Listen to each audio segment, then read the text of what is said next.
കാണൂ പരസ്യരഹിതമായ ഏറ്റവും പുതിയ എപ്പിസോഡുകൾ. കള്ളിയങ്കാട്ട് നീലിന്ന് കേട്ടിട്ടുണ്ടോ ഇയാള്? എനിക്ക് പരിചയമില്ല. ആരാ? യക്ഷി. ആ യക്ഷിയേക്കാൾ നീളമുള്ള നഖവാ എനിക്ക്. രാത്രി എന്റെ ദേഹത്തെങ്ങാനും തൊടാനോ പിടിക്കാനോ വന്ന മാന്തി കീറിഞ്ഞ പല്ലും നഖവും പോലും ബാക്കി ഉണ്ടാവില്ല. പിന്നെ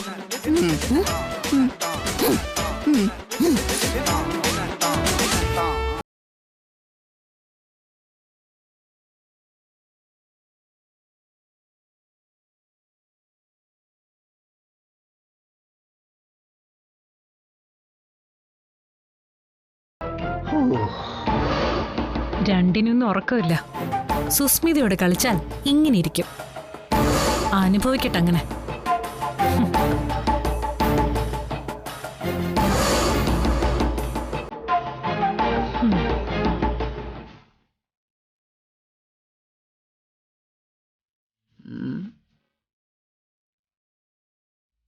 എന്റെ സുന്ദരിയായ യക്ഷി.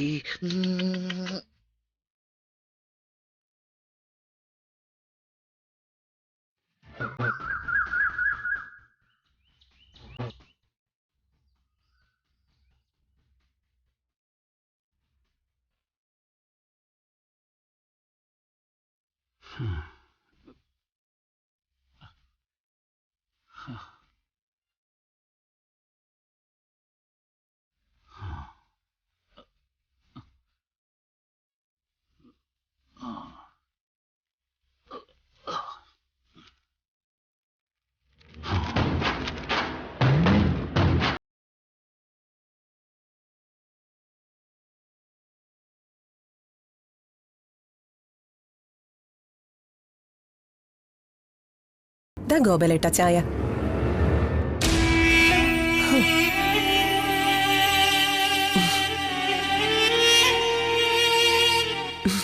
ബാല, നീ എല്ലാം ശരിയാക്കി വെച്ചേക്കല്ലേ? എല്ലാം സെറ്റാ ചേച്ചി, റെഡിയാക്കി വെച്ചിട്ടുണ്ട്. കൊണ്ടുവാ.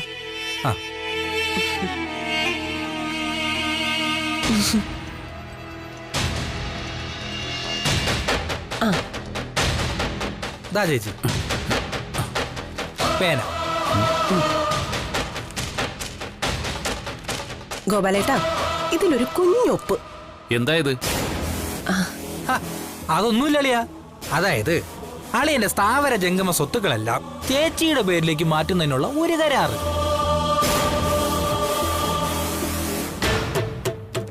അതിന്റെ ആവശ്യം എന്താ?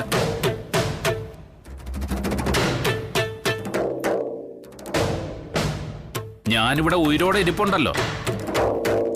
അതെത്ര കാലം ഉണ്ടാവുമെന്ന ബാല.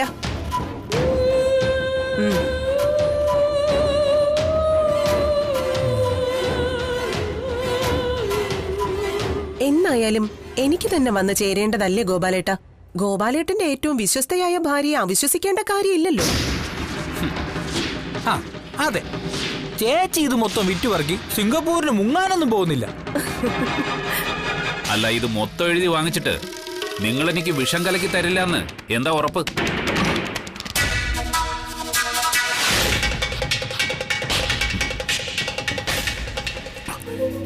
ഈ ചായ ഇപ്പൊ ഞാൻ കുടിക്കുന്നത് ഞാൻ ഇപ്പൊ മരിച്ച നിങ്ങൾക്ക് ലാഭമൊന്നും ഇല്ലല്ലോ എന്നുള്ള ഒറ്റ ധൈര്യത്തിലാ. എന്റെ ഭഗവതി, എന്ത് വർത്താനം നിങ്ങൾ ഈ പറയുന്നത്? ഈ വയസ്സുകാലത്ത് ഇങ്ങനെ പൊന്നുപോലെ നോക്കുന്ന എന്നെ. അതെ, തലയിൽ വെച്ച പേനരിക്കും താഴത്ത് വെച്ച ഉറുമ്പരിക്കും എന്നുള്ള മട്ടിലല്ലേ എന്റെ ചേച്ചി അളിയനെ നോക്കുന്നത്. അതെ, അത് ഈ അഭിനയമൊന്നും വേണ്ട രണ്ടാളും. എന്നെ ഹോസ്പിറ്റലിൽ നിന്ന് കൊണ്ടുവന്നിട്ടുള്ള നിങ്ങളുടെ സംസാരം ഞാൻ എന്റെ ചെവി കൊണ്ട് കേട്ടതാ. ചത്ത 10 പൈസ കിട്ടില്ലെന്നും അങ്ങേരെ കൊണ്ട് ഇനി വലിയ പ്രയോജനമില്ലെന്നും ഒക്കെ കേട്ട കണക്കായി പോയി. ഞങ്ങൾ പറഞ്ഞതിൽ എന്താ തെറ്റ്? രാജേശ്വരി, ബാലചന്ദ്രൻ പറഞ്ഞ ഓരോ വാക്കും ശരിയാണെന്ന് കൂടുതൽ ആലോചിച്ചപ്പോ എനിക്ക് മനസ്സിലായി. അതുകൊണ്ട് തന്നെയാ ഈ മുദ്രപത്രം റെഡിയാക്കി വെച്ചത്. ചത്തില്ലെങ്കിൽ തന്നെ ആശുപത്രിയിലും അമ്പലമുറ്റത്തും ഒക്കെ ആയി ഓരോരുത്തര് പറ്റിക്കൂടി വന്നു തുടങ്ങിയിട്ടുണ്ടല്ലോ. സഹതാപം നിറഞ്ഞു കവിഞ്ഞ് അവരുടെ പേരിലെങ്ങാനും സ്വത്ത് എഴുതി വെക്കാൻ തോന്നിയാ രാജേശ്വരി ഇത്രയും കാലം വെള്ളം കോരിയത് വെറുതെയാവും. ചേച്ചി വേണമെങ്കിൽ എഴുതി വെച്ചോ, അത് തന്നെ സംഭവിക്കാൻ പോകുന്നത്. ഈ രാജേശ്വരി ജീവിച്ചിരിക്കുമ്പോഴോ? ഒരിക്കലും അത് സംഭവിക്കാൻ പോകുന്നില്ലടാ. 10 15 വയസ്സ് കൂടുതലുള്ള ഒരു മുതുക്കനെ രാജേശ്വരി കല്യാണം കഴിച്ചെങ്കിൽ അതൊന്നും കാണാതെയല്ല. മാറാനോ?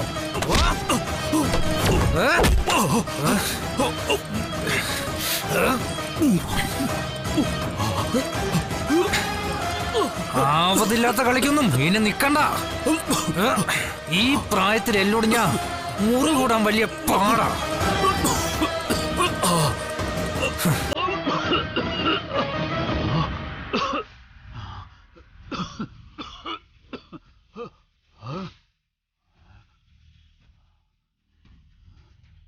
നിങ്ങളെ കൊണ്ട് ഇനി ഒന്നും ചെയ്യാൻ കഴിയില്ല. ഒന്നും.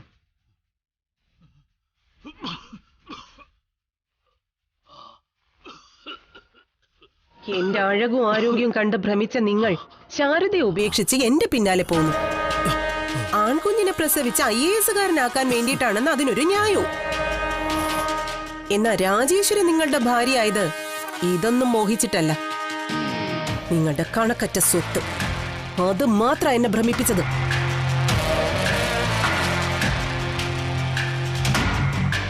രാജേശ്വരി യൗവനവും ജീവിതവും ഒക്കെ പാഴാക്കിയതും അതിനു വേണ്ടി മാത്രം. അതിനുവേണ്ടി രാജേശ്വരി എന്തും ചെയ്യും. ബാലചന്ദ്രൻ പറഞ്ഞതുപോലെ മുഴുവൻ സ്വത്തൊന്നല്ല. ഈ കാണുന്ന സ്വത്തിന്ന് 1 സെന്റ് ഭൂമി ആദ്യ ഭാര്യയ്ക്കും മക്കൾക്കും എഴുതി കൊടുക്കാൻ ഒരു പദ്ധതി ഉണ്ടെങ്കിൽ ചായയിലോ ചാരായത്തിലോ വിഷം കലക്കി തന്നും നിങ്ങളെ ഞാൻ കൊല്ലും.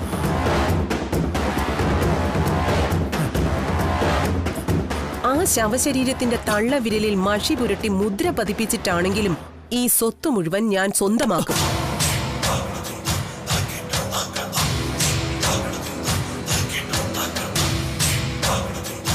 നീ വാടാ.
മോളെ, നീ എന്താ പ്രദക്ഷിണം ചെയ്യാൻ വരാത്തെ? പോയിട്ട് വാ, ഞാൻ ഇവിടെ നിൽക്കാം. വേണ്ടമ്മേ, നമുക്ക് പോവാം. ഇതൊക്കെ മതി. തൊഴുത് പ്രസാദം വാങ്ങിച്ചില്ലേ, അത് തന്നെ ധാരാളം. അങ്ങനെ ഉഴപ്പല്ല മോളെ. കല്യാണം നടക്കാൻ പോകുന്ന പെണ്ണാ നീ. ഈശ്വരാധീനം ഉണ്ടായേ പറ്റൂ. ചെല്ല്. കല്യാണം നടക്കുന്നു പറയുമ്പോ എന്റെ ഉള്ളിൽ പഴയ സന്തോഷമൊന്നും ഇല്ല അമ്മേ. 30 പവന്റെ ഒരു ഭാരം തലയിലെടുത്ത് വെച്ച് തന്നിട്ടുണ്ടല്ലോ വിജയാന്റി. അതിങ്ങനെ നെഞ്ചു നീറ്റിക്കൊണ്ടിരിക്കുക എപ്പോഴും. സത്യം പറഞ്ഞ കല്യാണം വേണ്ടെന്ന് പറയാനുള്ള സ്വാതന്ത്ര്യം കൂടി നിങ്ങൾ എനിക്ക് നിഷേധിച്ചിരിക്കുക. ശാലിനിയുടെ ത്യാഗവും അവളുടെ ജീവിതവും ഇങ്ങനെയൊക്കെ ആക്കിയതും എന്തിനായിരുന്നു എന്നുള്ള ചോദ്യങ്ങളില്ല ഞാനിപ്പോ. ചുരുക്കി പറഞ്ഞ തൊഴുത്തു മാറിപ്പോകുന്ന ഒരു മൃഗത്തെ പോലെ നിശബ്ദം എല്ലാത്തിനും നിന്നു കൊടുക്കാനേ എനിക്കിപ്പോ കഴിയുന്നുള്ളൂ. മോളെ മതി, ഇത്രയൊക്കെ ഭാരം ഉള്ളി വെക്കരുത് നീ. നോക്ക്, എന്റെ മനസ്സിൽ ഒരുപാട് ഭാരങ്ങൾ ഉണ്ടായിരുന്നതാ. പക്ഷെ ഈ അമ്പലനടയിലെത്തിയപ്പോ എല്ലാം മനസ്സിൽ നിന്ന് ഒഴിഞ്ഞ പോലെ. അതിനാ നമ്മള് പ്രാർത്ഥിക്കുന്നതും പ്രദക്ഷിണം ചെയ്യുന്നതും ഒക്കെ. നീ ഇപ്പൊ ചെല്ല്. ശ്രീകോവില് ചുറ്റി പ്രാർത്ഥിച്ചു വരുമ്പോ എല്ലാം ശരിയാവും. ഭഗവാൻ എല്ലാം നടത്തി തരുമെന്നൊരു തോന്നൽ. 3 നേരം മനസ്സറിഞ്ഞ് വിളിക്കുന്നതല്ലേ നമ്മുടെ കണ്ണീര് തുടയ്ക്കും ദൈവങ്ങള്. നീ ചെല്ല്. മോളെ,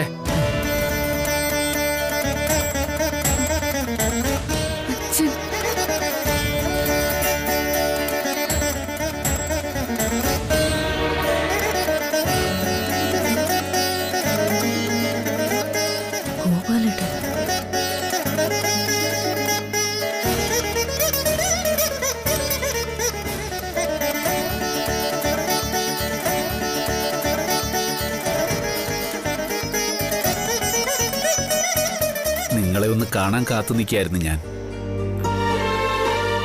ശാരദ പേടിക്കണ്ട, ആരെങ്കിലും കണ്ടാൽ തന്നെ ഇത് അമ്പലനടയല്ലേ. മാത്രമല്ല, മറ്റൊരു സ്ത്രീക്കൊപ്പം ജീവിക്കുന്നെങ്കിലും ആർക്കും തുടച്ചു മാറ്റാൻ കഴിയാത്തൊരു ബന്ധമുണ്ട് നമ്മൾ തമ്മിൽ. ഒരച്ഛനും മകളും തമ്മിലുള്ള ബന്ധം. ഒരേ ചോര.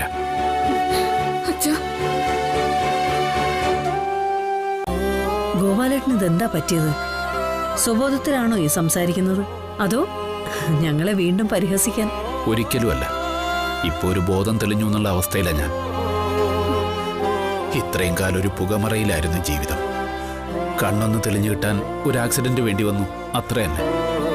ആക്സിഡന്റിൽ പെട്ട് കിടന്നപ്പോ ആശുപത്രിയിൽ എത്തിച്ച് ജീവൻ രക്ഷിച്ചതിന്റെ നന്ദിയാണെങ്കിലേ അത് വേണ്ട ഗോപാലേട്ട.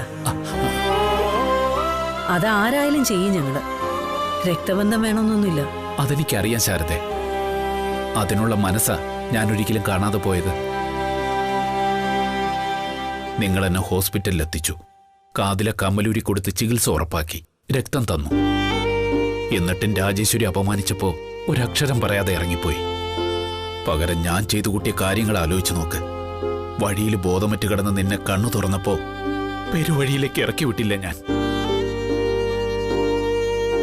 അതിനു മുമ്പ് നിന്നെയും പറക്കമുറ്റാത്ത 3 കുഞ്ഞുങ്ങളെയും കൂടി നടുക്കടലിൽ ഉപേക്ഷിച്ച് കടന്നു കളഞ്ഞു.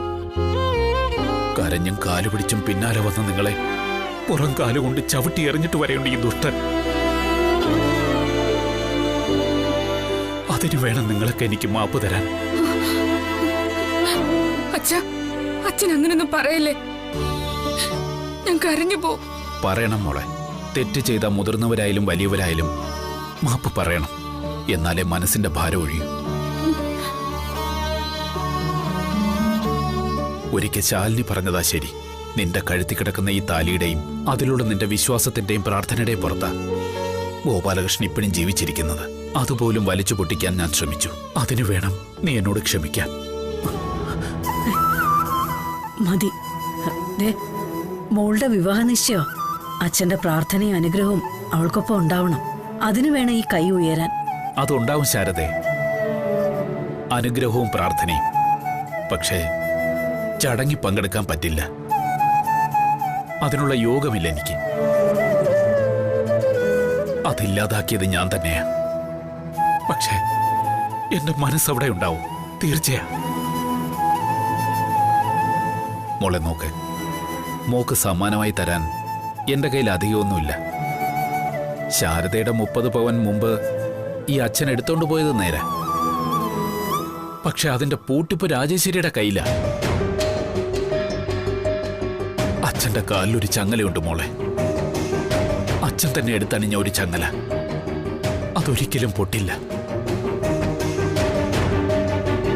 തൽക്കാലം എന്റെ മോളിത് വാങ്ങിക്കണം. ഇത് ഞാൻ മനസ്സറിഞ്ഞ് നിനക്ക് തരുന്ന സമ്മാനമാ. ദാ പിടിക്ക്. വാങ്ങിച്ചോ മോളെ. എന്താ അച്ഛാ ഇത്? എന്താന്ന് അച്ഛനിപ്പോ പറയുന്നില്ല. പക്ഷെ മോക്കിത് ഉപകരിക്കും. തുറന്നു നോക്കാതെ വലിച്ചെറിഞ്ഞ് കളയരുത്. ആവശ്യത്തിന് ഉപയോഗിക്കാം. അധികാരമുള്ള ആള് തന്നെയാ തരുന്നെന്ന് മാത്രം ഓർമ്മിച്ചാൽ മതി.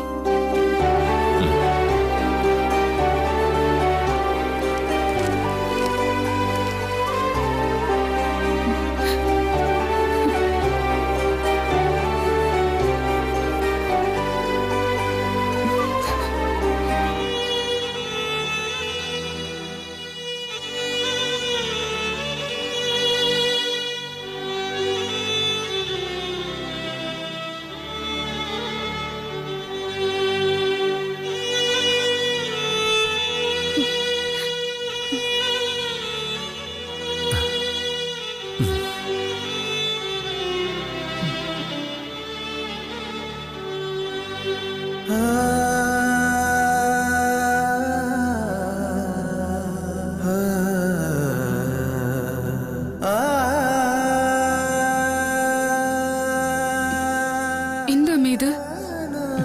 മോൾക്ക് അച്ഛൻ തന്നതല്ലേ, മോള് തന്നെ തുറന്നു നോക്ക്.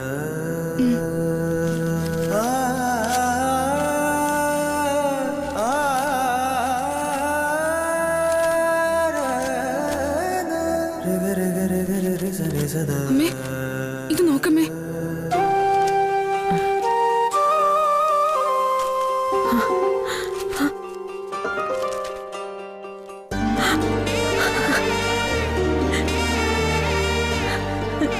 മോളെ,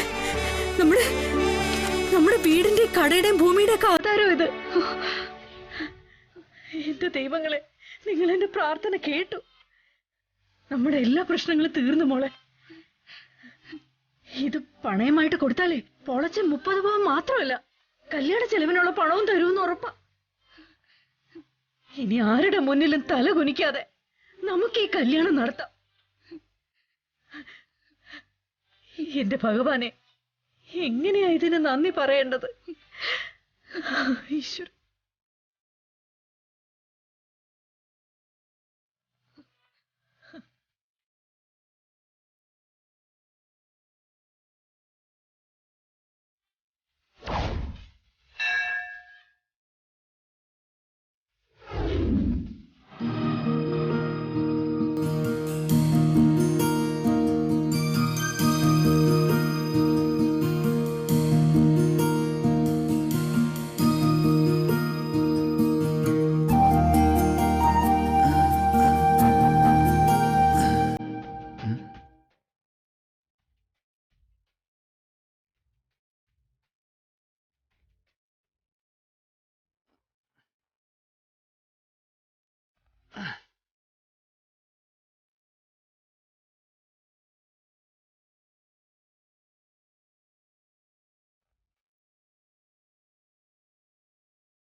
ഇയാൾ എന്തായി കാണിക്കുന്നേ? ഇതെങ്ങോട്ടാ ഇത്ര അത്യാവശ്യപ്പെട്ട്? താൻ എങ്ങോട്ടാണോ അങ്ങോട്ട്. ഞാൻ നരകത്തിലേക്കാണെങ്കിലോ? ശാരദാമ്മയുടെ വീടെന്നാടോ നരകമായത്? ഞാൻ അറിഞ്ഞില്ലല്ലോ. വലിയ തമാശ. താനല്ലേ തമാശ പറയുന്നേ? ഇന്ന് ഇയാളുടെ ചേച്ചിയുടെ കല്യാണ നിശ്ചയല്ലേ? അപ്പൊ അവിടെ നെഞ്ചും വിരിച്ചു നിൽക്കേണ്ടത് ആരാ? ആരാ? അവിടുത്തെ ഒരേ ഒരു മരുമകനായ ഈ ഞാൻ, ആ വീട്ടിലെ കാരണവർ. അപ്പൊ നെഞ്ചു വിരിക്കാൻ വേണ്ടി ഇറങ്ങിയതാ താൻ? പിന്നല്ലാതെ, അതിനെന്താ സംശയം?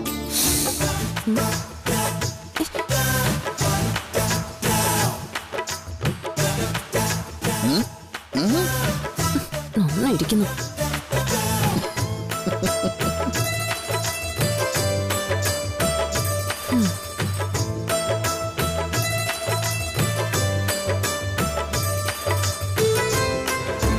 ആ മോളെ, ഡ്രസ്സ് ഞാൻ കഴിഞ്ഞ ദിവസം വാങ്ങിച്ചു തന്നത് മതി. ഓർണമെന്റ്സ് ഒട്ടും കുറയ്ക്കണ്ട. ശരി ആന്റി. നെക്ലസ് ഏതാ ഉള്ളത്? ഒരു ലോങ് വൺ എടുത്തു വെച്ചിട്ടുണ്ട്. എന്താമേ, സുസ്മിത എങ്ങോട്ടെങ്കിലും യാത്ര പോവാണോ? അയ്യോ, ഞാൻ നിന്നോട് പറയാൻ മറന്നുപോയി. ഇന്ന് സുസ്മിതയെ കാണാൻ ചെറുക്കം കൂട്ടരെ വരിക. ഇന്നോ?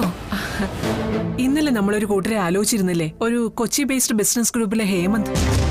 അവരോട് ഞാൻ ഇന്ന് വരാൻ പറഞ്ഞു. അതെപ്പോ? ഇന്നലെ രാത്രി തന്നെ. എന്തിനാ വെച്ച് താമസിപ്പിക്കുന്നതെന്ന് സുസ്മിത എന്നെ ചോദിച്ചത്.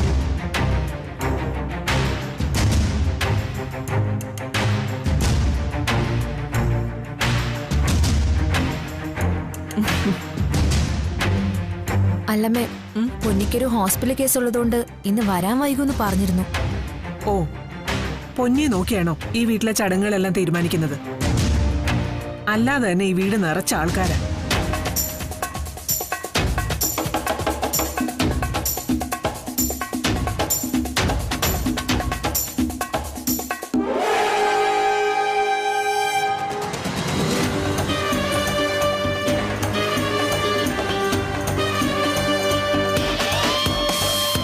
ഹാമേ, അവരുണ്ട് എവിടേക്ക് പോകാനിറങ്ങിയാണെന്ന് തോന്നുന്നല്ലോ. അയ്യോ ആന്റി, അപ്പൊ എന്റെ പെണ്ണുകാണൽ ചടങ്ങിന് ശാലിനി ഇവിടെ ഉണ്ടാവില്ലേ? ഉണ്ടാവും മോളെ. അവൾക്ക് മറ്റെന്ത് അടിയന്തര ചടങ്ങുണ്ടെങ്കിലും ഇന്ന് ഇവിടെ ഉണ്ടായേ പറ്റൂ.